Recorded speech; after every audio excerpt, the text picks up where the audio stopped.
ഒരു തവണയെങ്കിലും പോയി നമ്മൾ ലൈഫിൽ എക്സ്പീരിയൻസ് ചെയ്യേണ്ട ഒരു സ്ഥലമാണ് കേട്ടോ അത്. അപ്പം നമ്മൾ അപ്രതീക്ഷിതമായിട്ടാണ് അവിടെ എത്തിയത്. എത്തിക്കഴിഞ്ഞപ്പോഴും അവിടെ കയറിക്കൊണ്ടിരിക്കുമ്പോഴും ഇതിൻ്റെ എത്രത്തോളം എഫേർട്ട് നമ്മൾ ഇടേണ്ടി വരും നമുക്കൊരു ഐഡിയ ഇല്ലായിരുന്നു. പക്ഷേ കയറി കുറച്ചെത്തിയ വഴികളൊക്കെ കണ്ടു തുടങ്ങിയപ്പോൾ നമുക്ക് ഏകദേശം മനസ്സിലായി ഇതൊരു നടക്കി പോകുന്ന ലക്ഷണമില്ലാതെ. കാരണം വലിയ വലിയ കയറ്റങ്ങളായിരുന്നു അങ്ങോട്ടുള്ള വഴി മൊത്തം. അപ്പോൾ ഇതിനു മുമ്പ് ഞാനൊരു വീഡിയോ പോലും ഈ ഒരു പ്ലേസിൻ്റെ കണ്ടിട്ടില്ല. ഇപ്പോൾ അവസാനിക്കും എന്ന ശുഭപ്രതീക്ഷയോട് കൂടിയാണ് കേട്ടോ ഓരോ കയറ്റങ്ങളും കയറിക്കൊണ്ടിരുന്നത്. എല്ലാം ഭയങ്കര റിലാക്സിങ് ആയിട്ടുള്ള സ്ഥലമാണ്. അത്യാവശ്യം നമുക്ക് നല്ലൊരു കൂളായിട്ടുള്ള എൻവയോൺമെൻ്റ് ആയിരുന്നു ഇവിടെ മൊത്തം ഉണ്ടായിരുന്നത്. ചില കുരങ്ങന്മാരുടെ ശല്യം ഉണ്ടായിരുന്നു കേട്ടോ. അപ്പോൾ ഫുഡ് ഐറ്റംസും കാര്യങ്ങളൊക്കെ കൊണ്ടുപോകുമ്പോൾ എന്തായാലും സൂക്ഷിക്കേണ്ട ഒന്നായിരുന്നു. അറ്റ് ലാസ്റ്റ് നമ്മളതിൻ്റെ കയറുന്നതിൻ്റെ ഗേറ്റ് വേയുടെ അവിടെ എത്തിയിട്ടോ. അതോടുകൂടി അവസാനിക്കുമെന്ന് വിചാരിച്ച ആ ഒരു ബുദ്ധിമുട്ട് ഇവിടുന്ന് അടുത്തതായിട്ട് സ്റ്റാർട്ട് ചെയ്യുന്നേ ഉണ്ടായിരുന്നുള്ളൂ. ആസ്മറ്റിക്, BP, പ്രഷർ പേഷ്യൻസ് ഒന്നും ഈ ഒരു സ്ഥലത്തേക്ക് വരാതിരിക്കുന്നത് നല്ലത്. കാരണം ഇത് ഭയങ്കര ബുദ്ധിമുട്ടാണ്. അത്രയും വലിയ പീക്കായിട്ടുള്ള കയറ്റങ്ങളായിട്ട് നമുക്ക് തോന്നുക കയറുന്ന സമയത്ത്. അങ്ങനെ ബുദ്ധിമുട്ടുള്ളവർക്ക് പ്രത്യേകിച്ച് ഇപ്പോൾ കാണുമ്പോൾ നമുക്ക് തോന്നുന്നില്ലെങ്കിലും അത് നടന്ന് കയറുമ്പോഴാണ് നമുക്കതിൻ്റെ ഒരു ലെവൽ മനസ്സിലാകത്തുള്ളൂ.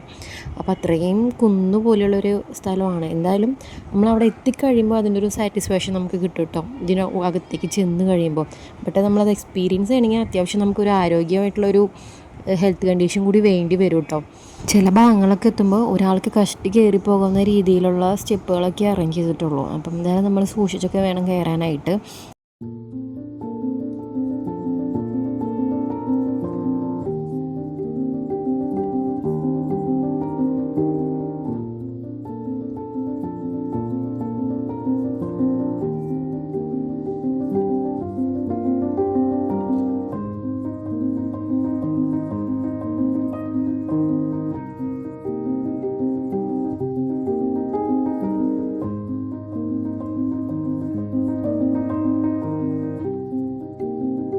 ചില സ്പോട്ടുകൾ എത്തുമ്പോൾ നമ്മൾ വിചാരിക്കുന്നത് ഇവിടെ കൊണ്ട് അവസാനിക്കാം കേട്ടോ. എവിടെ ചിലപ്പോൾ അതൊരു തുടക്കം മാത്രമായിരിക്കും. അങ്ങനെ നടന്ന് നമ്മളൊരു വിധത്തിൽ അതിൻ്റെ ഹൈ പോയിന്റിൽ എത്താറായിട്ടുണ്ട്. ചെറിയൊരു വാട്ടർ സോഴ്സൊക്കെ അവിടെ കണ്ടിട്ടോ. അവിടെ നിന്ന് ലൈൻ പൈപ്പ് ഇട്ട് വെള്ളം എടുക്കുന്നുണ്ടായിരുന്നു അവർ. ഇത്രയും വലിയ പാറകളാണ് അവിടെ മൊത്തം മൂടിയിരിക്കുന്നത് കണ്ടോ. വലിയ വലിയ കൂറ്റൻ പാറകളാണ്.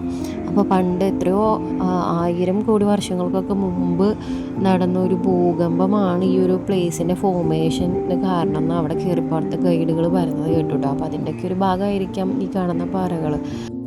ഇതിൽ നിന്ന് എന്തായാലും എനിക്കൊരു കാര്യം മനസ്സിലായത് വയസ്സായവരേക്കാളും കഷ്ടമാണ് എന്തായാലും എൻ്റെ അവസ്ഥ എന്നാട്ടോ. കാരണം ഞാൻ അത്രയധികം ബുദ്ധിമുട്ടി.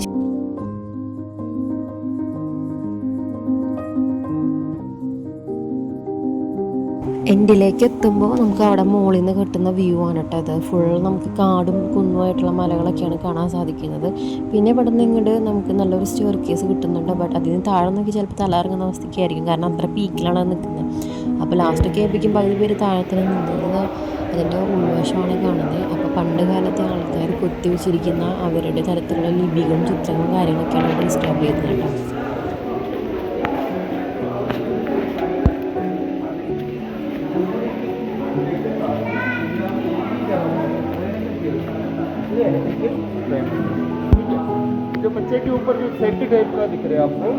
പണ്ട് നമ്മൾ സ്കൂളിലൊക്കെ പഠിക്കുമ്പോൾ സോഷ്യൽ സയൻസിലൊക്കെ പണ്ട് പഠിച്ചിരിക്കുന്ന കാര്യങ്ങൾ നേരിട്ട് ലൈഫിൽ കാണുമ്പോൾ ഒരു എക്സ്പീരിയൻസ് ഒന്ന് വേറെ തന്നെയാണ്. പക്ഷെ അതിനായിട്ട് കുറച്ച് സ്ട്രഗിൾ ചെയ്യണമെന്ന് മാത്രം.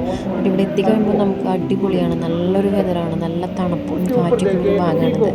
ഇത് കഴിഞ്ഞിട്ട് അതിൻ്റെ അപ്പുറത്തെ സൈഡിലായിട്ട് 2 കല്ലുകൾ തമ്മിൽ ജോയിൻ ആവുന്ന പാരലായിട്ട് നിൽക്കുന്ന ഒരു ഏരിയ ഉണ്ട്. അവിടെ നിൽക്കുമ്പോൾ ഉണ്ടല്ലോ നമുക്ക് എന്തോ സ്വർഗത്തിൽ കിടന്നൊരു ഫീലിംഗ്. കാരണം അത്രയും തണുത്ത കാറ്റാണ് അവിടെ നിന്ന് വീശുന്നത്. ഇതാ കണ്ട ആ ഒരു കല്ലാണ് ഈ ഒരു ഗുഹയ്ക്ക് എടയ്ക്കൽ കേവ് എന്നുള്ള പേര് തന്നെ നൽകാൻ കാരണം ഉണ്ടായത് കേട്ടോ.